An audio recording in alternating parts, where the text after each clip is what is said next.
Hello, Hindi medium academy में आप सभी का स्वागत है। मैं हूं अरुण कुमार यादव। देखो, जो कक्षा 9 का अध्याय 7 है, इसकी प्रश्नावली 7.1 कंप्लीट अपलोड हो चुकी है। तो अगर आपने वो नहीं देखी है, आपको देखना है तो आप देख सकते हो, लिंक डिस्क्रिप्शन में मिल जाएगा। फिलहाल इस वीडियो में हम क्या करने वाले हैं, यहाँ पर जो अध्याय 7 है यानी कि त्रिभुज, इसकी प्रमेय 7.2 और 7.3 को हम समझेंगे और उसके बाद इनको हम सिद्ध भी करके देखेंगे। ठीक है, तो चलिए शुरू करते हैं 7.2 से। देखो, जो ये प्रमेय है 7.2, ये क्या कहती है? ये कहती है एक समद्विबाहु त्रिभुज की बराबर भुजाओं के सम्मुख कोण बराबर होते हैं। ठीक, मतलब अपने पास अगर कोई समद्विबाहु त्रिभुज है तो इस समद्विबाहु त्रिभुज की जो बराबर भुजाएं होंगी, इनके सामने जो कोण होंगे वो भी बराबर होंगे, ये कहने का मतलब है। और समद्विबाहु त्रिभुज क्या होता है ये आप जानते हो, ऐसा त्रिभुज जिसकी दो भुजाएं बराबर हो। जैसे मान लो ये ए बी सी, ठीक है, ये जो आपको त्रिभुज दिख रहा है, इसमें ए बी और ए सी अगर बराबर हैं तो इसकी दो भुजाएं बराबर हो गई, मतलब ये समद्विबाहु त्रिभुज है। अब जो ए बी है, क्योंकि वो बराबर है ए सी के, पहले इसको समझा रहा हूं ना कि क्या कहती है, फिर इसको हम देखेंगे सिद्ध करके। अब ये भुजाएं अगर बराबर है तो इनके सामने वाले कोण भी बराबर होंगे।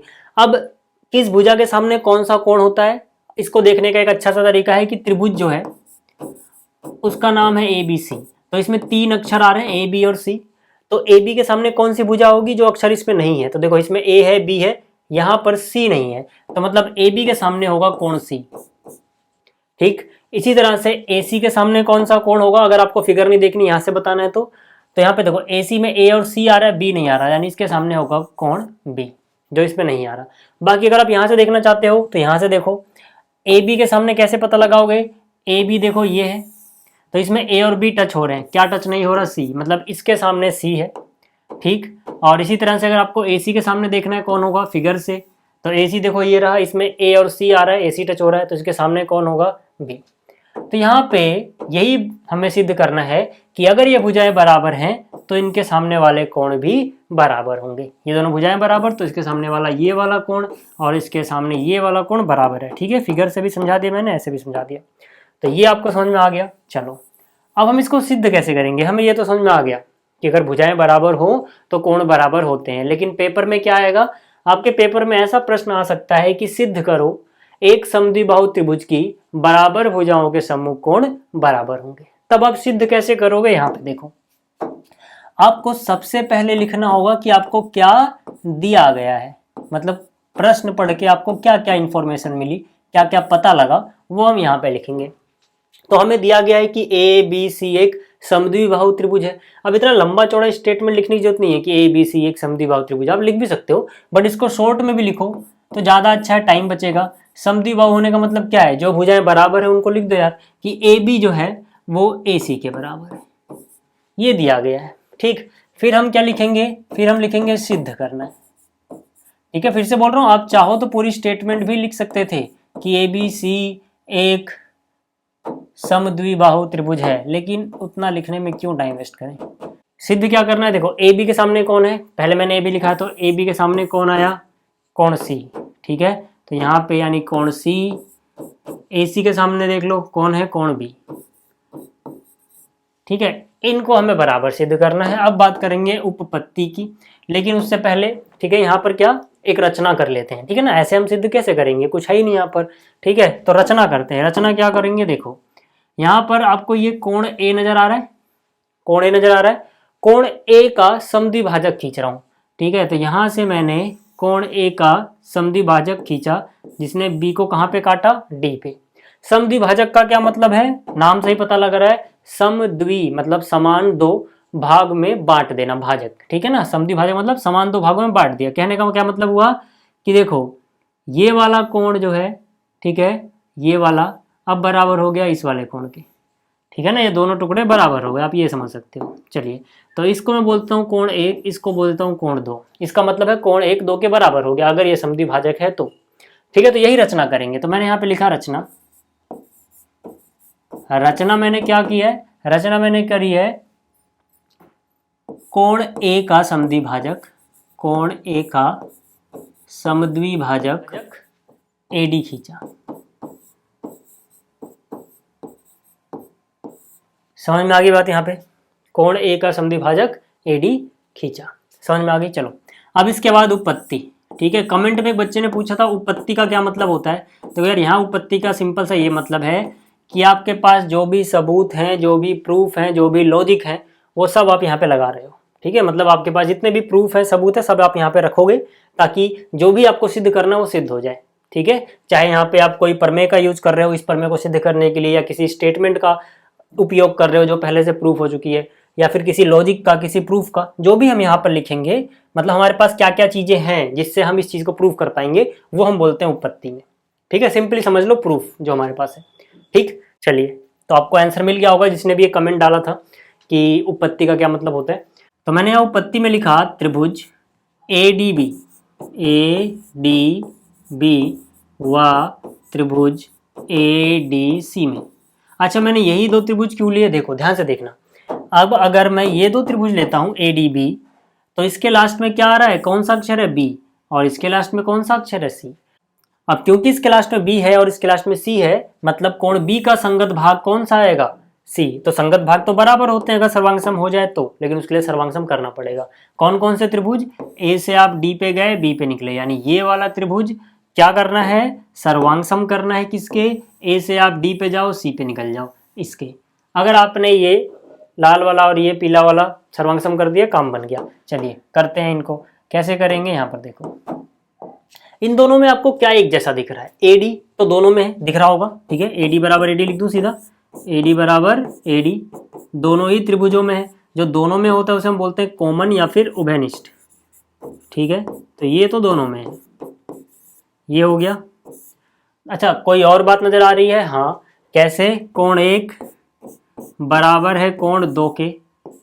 कोण 1 ADB का, देखो इस वाले इधर वाले त्रिभुज में कोण 1 और उधर वाले त्रिभुज में कोण 2 बराबर है। ठीक है ना, ये दोनों कोण क्या है, बराबर। इस पे भी मान लो 1 कट, इस पे भी 1 कट, दोनों बराबर क्यों है।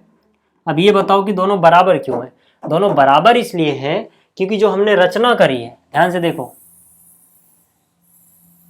जो हमने रचना करी है उसमें क्या है, कोण A का समद्विभाजक है AD। AD जो है कोण A का समद्विभाजक, समान दो भागों में बांटता है, पहले बताया भी था। तो यहाँ पे हम बोलेंगे रचनानुसार। रचनानुसार, अगर आपको ज्यादा लंबा चौड़ा नहीं लिखना, आप क्या लिख दो, रचना के अनुसार। मतलब रचना ही हमने ऐसी करी है कि इसके दो बराबर टुकड़े हुए थे, तो 1 बराबर क्या है, 2 के। ठीक है, अगर आपको रचना अनुसार नहीं लिखना तो आप ऐसे भी लिख सकते हो, AD कोण A को समद्विभाजित करता है, इसलिए दोनों टुकड़े बराबर हो गए ना, कैसे भी कर दो टीचर समझ जाएगा। अगर आपने रचना लिखी है, रचना अनुसार लिख दोगे तब भी ठीक है। तो 1 बराबर 2 हो गया, और क्या, और AB बराबर AC तो दिया ही था यार। ठीक है, AB बराबर AC ये तो दिया ही हुआ है ना, शुरुआत में बोला था समद्विबाहु त्रिभुज है, दिया है। ठीक है, यहाँ पे आप देख सकते हो कहाँ लिखा है, दिया ये रहा। ठीक है, अब देखो, अब अगर ऐसा है तो कौन सा नियम लगेगा। नियम यहाँ पे मत देखना कभी कि आपने पहले भुजा लिखी, कोण लिखी, फिर भुजा लगी, इसलिए यहाँ पे ऐसे नहीं लगेगा। यहाँ पे देखना होता है आपको फिगर में। ठीक है ना, यहाँ पे आप कैसे भी लिख सकते हो, पहले आप कोण लिख दो फिर भुजा, कुछ भी लिखो, लेकिन नियम यहाँ से पता लगता है, फिगर से। यहाँ पे आ जाओ, आपने किसका इस्तेमाल किया, देखो इस वाली भुजा का इस्तेमाल किया, यानी कि एक भुजा मान लो S, बीच वाला कोण है ये यानी कि A, फिर ये वाली भुजा का इस्तेमाल किया यानी कि S, यानी कि S किनारे पे, फिर A किनारे पे, फिर S किनारे पे, SAS। ठीक है, किनारे किनारे की भुजा, बीच का कोण। ठीक, तो यहाँ पे हम क्या बोलेंगे, हम बोलेंगे यहाँ पर SAS सर्वांग समता से, SAS सर्वांग समता से। क्या हो जाएगा इस सर्वांग समता से, त्रिभुज कौन सा, ADB सर्वांग सम हो गया त्रिभुज ADC के। जैसे ही इतना हुआ, हमारा मकसद क्या है, कोण B और C बराबर, तो यहाँ से क्या है लास्ट में, कोण B, तो इसका संगत भाग कौन होगा, लास्ट में है तो लास्ट वाला यानी कि C। क्या बोलते हैं इसको, इसको बोलते हैं सर्वांग सम त्रिभुजों के संगत भाग बराबर होते हैं, मतलब इसका लास्ट का तो उसका भी लास्ट का, है ना। अब इतना लंबा चौड़ा मत लिखो यहाँ पे कि सर्वांग सम त्रिभुजों के संगत भाग बराबर होते हैं, सिंपली इसको लिख दो बाई CPCT। इंग्लिश में इसका क्या मतलब हुआ, corresponding part of congruent triangle. Hindi में इसको वही बोलते हैं जो मैंने कहा कि सर्वांग सम त्रिभुजों के संगत भाग बराबर होते हैं, बट ये लिखने में छोटा पड़ता है तो हर कोई यही छाप देता है। ठीक है, तो यहाँ से बी बराबर क्या हो गया सी, यही हमें सिद्ध करना था, हो गया। चलिए अब देखते हैं 7.3 प्रमेय क्या है, वो इसी का विलोम है। ठीक, देखते हैं उसको। तो आप देखो, जो ये प्रमेय 7.3 है, ये 7.2 का क्या है, विलोम है। मतलब क्या, कि वहां पर 7.2 में हमने क्या देखा था कि जो भुजाएं बराबर थी उनके सामने वाले कोण भी बराबर होंगे। मतलब अगर भुजाएं बराबर थी तो कोण बराबर हुए। तो यहाँ पर उसका उल्टा है कि अगर कोण बराबर है, किसी त्रिभुज के अगर कोण बराबर हैं तो उन कोणों की सम्मुख भुजाएं बराबर होंगी। ठीक है, यही यहाँ पे लिखा हुआ है, किसी त्रिभुज के बराबर कोणों की सम्मुख भुजाएं बराबर होती है। ठीक है, मान लो यहाँ पे कोण बी और सी बराबर है। ठीक है, इसको समझा देता हूँ पहले, फिर इसको सिद्ध करेंगे। कोण बी और कोण सी क्या है, बराबर है। तो बी के सामने वाली भुजा बराबर होगी जो सी के सामने वाली भुजा है। तो बी के सामने देखो कौन है, ए सी। ठीक है, तो कहने का मतलब है जो ए सी होगी वो बराबर होगी जो सी के सामने है। सी के सामने कौन है, देखो ए बी। समझ में आ गई बात। ये बहुत ही इंपॉर्टेंट प्रमेय है 7.2 और 7.3। आसान है, इसका ये मतलब नहीं है कि इनको आप ऐसे ही हल्के में ले लोगे, ये इंपॉर्टेंट है। ठीक है, अब जरूरी नहीं है कि जो चीज़ इंपॉर्टेंट होगी वो बहुत कठिन होगी तभी इंपॉर्टेंट है, ऐसा कुछ नहीं होता। जिस चीज़ का ज़्यादा इस्तेमाल है, जो आपके ज़्यादा काम आ रही है, वो भले ही आसान हो लेकिन इंपॉर्टेंट होती है। ठीक, तो यहाँ पर अब इसको सिद्ध कैसे करेंगे इसकी बात कर लेते हैं जरा। यहाँ पर सबसे पहले हमें क्या लिखना है, दिया है। ठीक, क्या दिया है, दिया है कि भाई कोण बी और कोण सी बराबर है। ठीक है, क्या दिया गया है कि कोण बी और कोण सी बराबर हैं, सिद्ध करना है। ठीक है, हमें क्या सिद्ध करना है कि अगर कोण बराबर है तो इनके सम्मुख भुजाएं बराबर होंगी।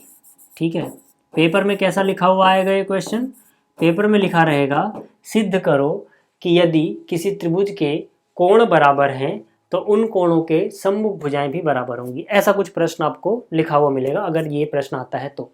ठीक, सिद्ध क्या करना है, बी के सामने वाली भुजा जैसे कि मैंने भी बताया ए सी, और सी के सामने वाली भुजा यानी कि ए बी। ठीक है, तो यहां से अब हम इसको कैसे सिद्ध करेंगे, इसमें भी हमें रचना करनी पड़ेगी। ठीक है, इसमें भी हमें रचना करनी पड़ेगी। रचना क्या करोगे आप कि भाई ये जो कोण ए है इसका समद्विभाजक खींचोगे ए डी। ठीक है, समद्विभाजक मतलब ये वाला कोण बराबर हो गया ये छोटे वाले के, है ना। दोनों टुकड़े जो हुए हर एक टुकड़ा आपस में बराबर है। तो इसको अगर मैं कोण एक बोलूँ, इसको दो बोलूँ, तो एक और दो बराबर है, ये कहने का मतलब है। तो मैंने रचना क्या करी है, मैंने रचना करी है कोण ए का समद्विभाजक खींचे, है ना। तो कोण ए का समद्विभाजक, समद्विभाजक क्या है वो समद्विभाजक, एडी, एडी खींचा। बताओ किसी को कोई दिक्कत है यहाँ तक, कमेंट में बता सकता है कोई भी। ठीक है, मैं कमेंट पढ़ता हूँ आपके सारे। ठीक है, उससे मैं काफ़ी कुछ सीखता भी हूँ कि कहाँ मैंने कुछ ज़्यादा जल्दी बोल दिया, कहाँ ज़्यादा धीरे बोला, है ना। बहुत सारे बच्चों को कमेंट आते हैं कहीं कहीं मैं बहुत तेज़ी में चल रहा होता हूँ, तो वो कहते हैं कि सर थोड़ा ज़्यादा तेज़ हो रहा है, धीरे बोलो। तो वहाँ से कुछ समझ में आता है कि कहाँ टीचिंग में और सुधार करना चाहिए। तो कमेंट में अगर आपको कोई भी कमी लग रही है तो ज़रूर बताओ, उससे मुझे सीखने को मिलेगा और मैं अपनी टीचिंग को थोड़ा और अच्छा, थोड़ा और बेटर कर पाऊँगा। ठीक, तो देखो रचना क्या किया मैंने, कोण ए का समद्विभाजक एडी मैंने खींच लिया। अब उपपत्ति पे आते हैं। ठीक है, मतलब हमारे पास क्या क्या जुगाड़ है, क्या क्या प्रूफ है, ठीक है, क्या क्या लॉजिक्स हैं, वो हम सब यहाँ पे अब अप्लाई करेंगे। अब मैं क्या करता हूँ, फिर से वही चीज़ करूँगा। ठीक है, मैं ए डी बी दिख रहा है आपको। ठीक है, ये वाला त्रिभुज जो है इसको उधर वाले त्रिभुज के सर्वांग सम कर दूंगा। अगर मैं सर्वांग सम कर दूंगा तो ये बाइसिपिसिटी हो जाएगा। कैसे, देखो मैंने यहाँ लिखा त्रिभुज ए डी बी। ठीक है, ए डी बी व त्रिभुज ए डी सी में। अच्छा, अभी मैं सोच रहा हूँ लाइव क्लास का। ठीक है, क्योंकि अभी मैं लाइव क्लास नहीं करता, तो अभी मेरे दिमाग में कल परसों से चल रहा था कि यार लाइव शुरू करा जाए, कुछ इंपॉर्टेंट क्वेश्चन वगैरह जो भी, मतलब वो बाद में देखेंगे। ठीक है, तो अगर आपको लाइव क्लासेस चाहिए तो मुझे कमेंट में ज़रूर बताना, फिर मैं वैसे ही प्लान करूँगा। ठीक है, अभी हालांकि लाइव के लिए पूरा सेटअप है नहीं मेरे पास, बट फिर भी देख लेंगे वो तो। ठीक, आप कमेंट में ज़रूर बताना अगर आपको लाइव क्लासेस चाहिए। क्या क्या बातें आपको यहाँ पर नज़र आ रही हैं ए डी बी और ए डी सी में।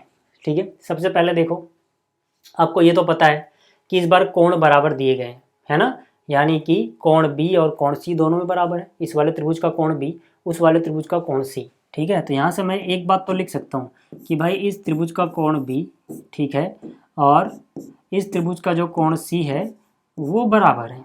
ठीक है, बराबर क्यों है, दिया है। ठीक है, यहाँ पे जगह नहीं है दिया लिखने के लिए, तो थोड़ा इसको इधर करते हैं। ठीक है, इसका कारण क्या है, देखो कारण लिखना होता है भाई साहब, नंबर होते हैं इसके।